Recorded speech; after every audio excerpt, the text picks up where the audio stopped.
אם ישאלו אתכם איך קמה גוש קטיף, תספרו שהכל התחיל מחלוצי נצר חזני.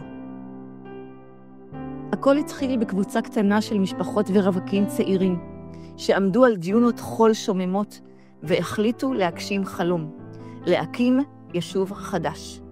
הם עמדו שם בלב השממה. הם לא ידעו שמהם תצמח השראה לעוד 25 יישובים לחבל ארץ פורח. וכך, בשנת 1976, בטקס מרגש בהשתתפות ראש הממשלה יצחק רבין, הם הניפו את דגל ישראל לראש התורן, ונצר חזני קמה. הם למדו להיות חקלאים, הקימו חממות, בנו בתים, גידלו ילדים, וראו את החלום מתגשם. נצר חזני, היישוב הראשון בגוש קטיף, הפך למקום שמח, פורח, עם חיבור עמוק בין אנשים שונים שחיו באחדות ואהבה.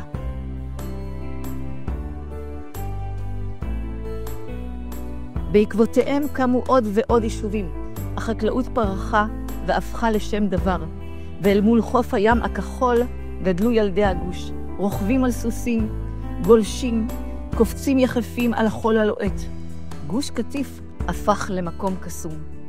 אבל היו גם ימים קשים, בהם איבד המושב חברים יקרים ואהובים שנהרגו ונרצחו על ידי מחבלים ארורים.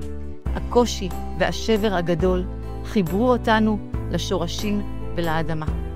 אך יום אחד החליט ראש הממשלה אריאל שרון להחריב את היישובים, את מפעל ההתיישבות הגדול והפורה, ולגרש את כל תושבי קטיף מחבל עזה, בהבטחות שווא על שלום וביטחון.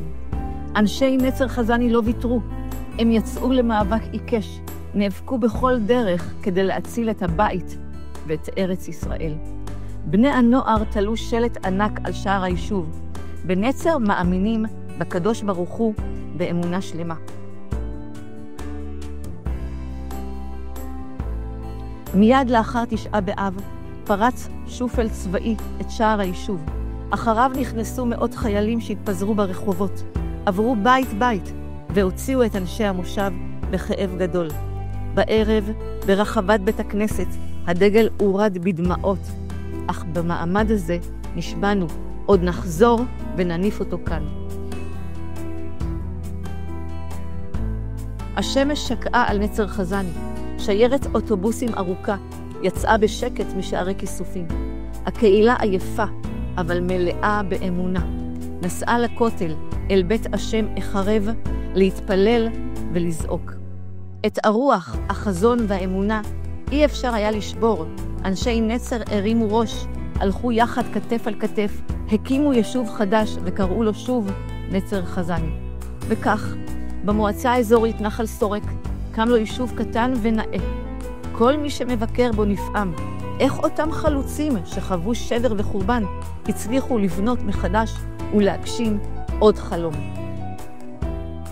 וכעת, כשחיילי צה"ל וביניהם ילדי הגוש נלחמים ומשחררים את חולות גוש קטיף, אנו מתפללים שנסיים את המלחמה בניצחון, שנחזיר את כל החטופים ושנחזור הביתה, ונראה שוב את ילדי נצר חזני רצים יחפים בדיונות והגלים.